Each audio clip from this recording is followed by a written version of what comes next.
Consider a given reaction in which A is the reactant, arrow products, some products are formed with K, which is the rate constant, is equal to 2 into 10 power minus 2 per second.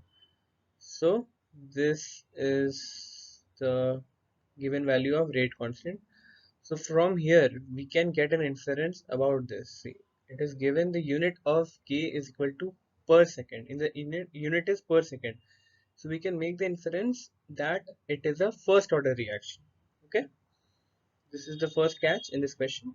Calculate the concentration of A remaining after 100 seconds if the initial concentration of A is 1 mole per liter. Okay, so here we will write down the values that are given in the question. K is equal to 2 into 10 power minus 2 per second as given here. T is equal to 100 second and A naught is equal to 1 mole per liter. Hence, here the unit of K is in per second. It means it is a first order reaction. This is very important. You have to know that if the unit of rate constant is in the form has the unit of per second, then it is a first order reaction.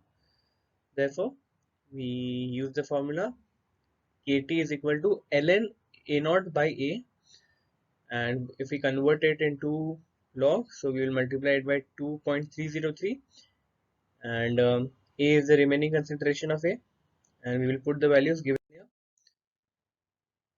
So we get the value of A as 0.135 mole per liter, and we have just solved the this equation. Finally, we use the anti-log and we got the value of A as 0.135 mole per liter. Hence, the concentration of rest test sample is 0.135 mole per liter.